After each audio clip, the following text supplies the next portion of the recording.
गुरुर्ब्रह्मा गुरुर्विष्णु गुरुर्देवो महेश्वरः गुरुः साक्षात् परब्रह्म तस्मै श्रीगुरवे नमः। योऽन्तः प्रविश्य मम वाचमिमां प्रसुप्तां सञ्जीवयत्यखिलशक्तिधरः स्वधाम्ना अन्याश्च हस्तचरणश्रवणत्वगाधीन् प्राणान्नमो भगवते पुरुषाय तुभ्यं। नमः कुञ्जविहारिण्यै नमः कुञ्जविहारिणे स्वामी श्रीहरिदासाय गुरुणां गुरवे नमः। निगमकल्पतरोर्गलितं फलं शुकमुखादमृतद्रवसंयुतं पिबत भागवतं रसमालयं मुहुरहो रसिका भुवि भावुकाः। यत्र यत्र रघुनाथकीर्तनं तत्र तत्र कृतमस्तकाञ्जलिं बाष्पवारि परिपूर्णलोचनं मारुतिं नमत राक्षसान्तकम्। श्री राधे। श्री कुंती जी की स्तुति इस भागवतम रसमालयम में हम श्रवण कर रहे हैं। प्रथम तो आप सभी का मैं इस भागवतम रसमालयम के इस कड़ी में आपका वंदन करता हूँ, स्वागत करता हूँ। और आज के उस कुंती जी की स्तुति के श्लोक पर हम जो चर्चा करने वाले हैं उसके बारे में थोड़ी सी मैं बात बताऊं, क्योंकि पिछली बार कुंती जी ने कहा था सार तत्व, क्योंकि भगवान के अवतार के कारण बता रही थी, जिनमें पिछले बार के जो श्लोक का जो श्लोक है उसमें कुंती जी ने कहा कि प्रभु आप इसलिए अवतार लेते हो कि भक्त आपका नाम ले सकें, आपके गुणों को गा सकें, यही सार तत्व है। इस बार क्या कुंती जी बोल रही हैं, आइए श्लोक का दर्शन करें।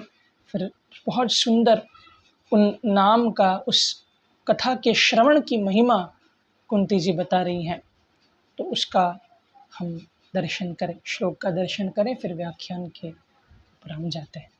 श्री राधे। आइए श्लोक का दर्शन करें। शृण्वन्ति गायन्ति गृह्णन्ति भीक्ष्णशः स्मरन्ति नन्दन्ति तवेहितं जनाः तैव पश्यन्त्यचिरेण तावकं भवप्रवाहो परमं पदाम्बुजम्।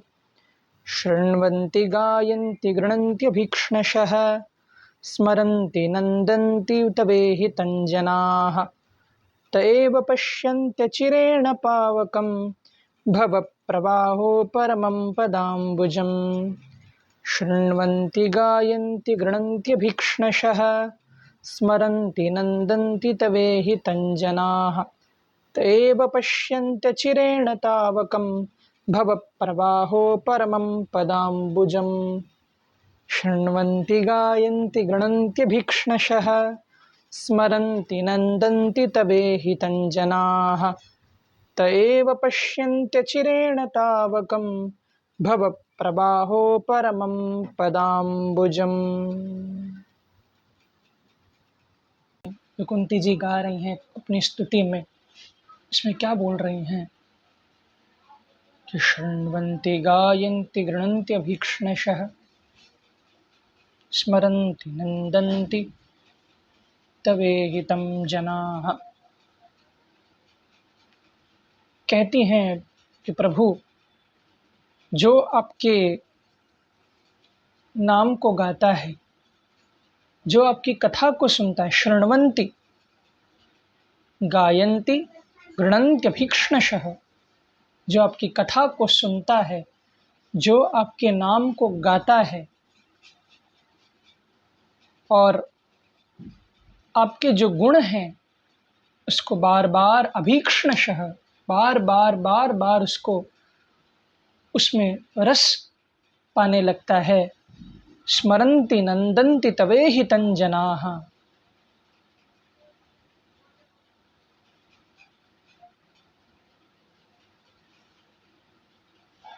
उसका स्मरण करते रहते हैं, उसमें ही डूबते रहते हैं, नंदन्ति आनंद प्राप्त करते हैं जो, वो उनको उनका क्या हाल होता है फिर कि त एव पश्यन्त चिरेण तावकम, कहते हैं कि वो ऐसे व्यक्ति जब आपके नाम को, आपके गुणों को श्रवण करते हैं, गाते हैं, तो हर जगह आपके उन चरण कमलों का ही दर्शन उनको होता है। और ऐसे उन चरण कमलों का दर्शन करने से ये जन्म और मृत्यु का जो चक्कर है वो उनका छूट जाता है। एक क्रमशः यहाँ कुंती जी बता रही हैं, आप ध्यान देना। पहले कहती हैं कि प्रभु जो आपका श्रवण करता है, पहला कहा है श्रवण, क्योंकि सांसारिक हो या पारमार्थिक हो, सांसारिक हो या आध्यात्मिक हो, कोई भी चीज़ आप श्रवण से ही शुरू करते हैं। अब बताओ, जो छोटे बच्चे होते हैं उनको पहले लिखना थोड़ी सिखाते हैं, पहले उनसे बुलवाया जाता है, उनको श्रवण कराया जाता है। ए बी सी डी, अ आ ई उ, ये सब श्रवण कराया जाता है। जब वो श्रवण पक्का हो जाए फिर उसको अक्षर लेखनी करना सिखाया जाता है। क्योंकि आप कहीं भी चले जाओ, ये श्रवण जो हमारे श्रवणेंद्रियां हैं ये बड़ी पावरफुल है। जब श्रवण पक्का हो जाए फिर आगे का रास्ता अपने आप खुल जाता है।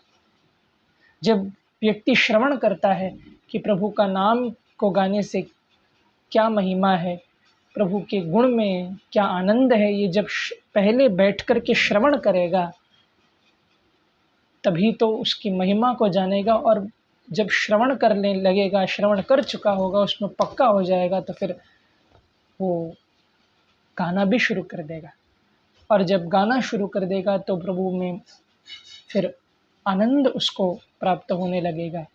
उनके गुणों में, उनकी कथाओं में जब आनंद प्राप्त करने लगेगा तो प्रभु को हर क्षण, हर जगह पे उन प्रभु के चरण कमलों का ही वो दर्शन करेगा।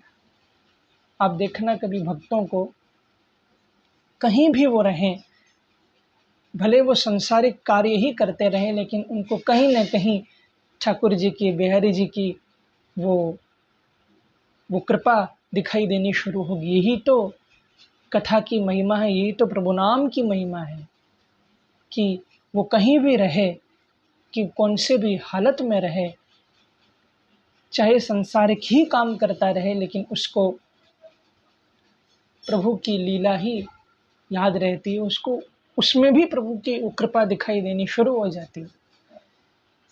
उस संसारिक कार्य में भी उसको भगवान की वो छवि दिखनी शुरू हो जाती कि अरे ये तो मेरे प्रभु की छवि है।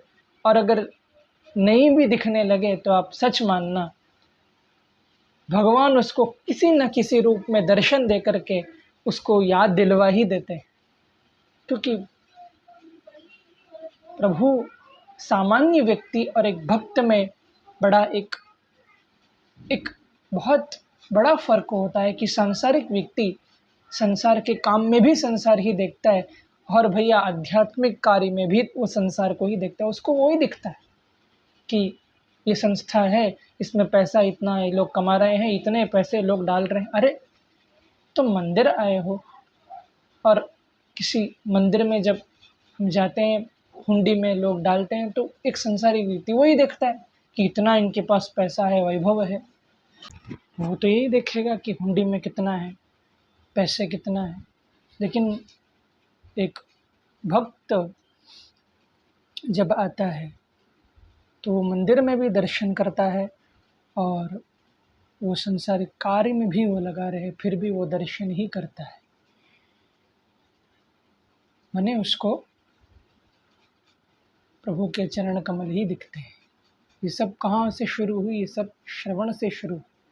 इसलिए कुंती जी कह रही हैं कि श्रवणम शृण्वताम, श्रवण करना प्रभु की कथा का, नाम का श्रवण करने से अंदर भक्ति पैदा होती है और फिर उसको हर जगह प्रभु के चरण ही दिखाई देते हैं।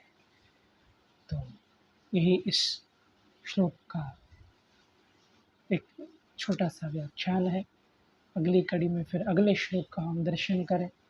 श्री राधे श्री राधे श्री राधे। जय बिहारी जी की।